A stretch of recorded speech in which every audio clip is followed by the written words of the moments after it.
taste it for you guys. As you can see, ooh, it smells so good. So this is authentic Filipino meal and Filipino dish that I prepared today. So if you want some pancit that you never had before, we got a cabbage over here, shredded, and to get some carrots in it.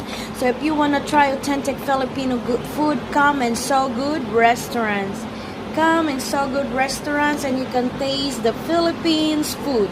So if you're missing the Filipino taste, if you're missing of overseas Filipino food, come in So Good restaurant.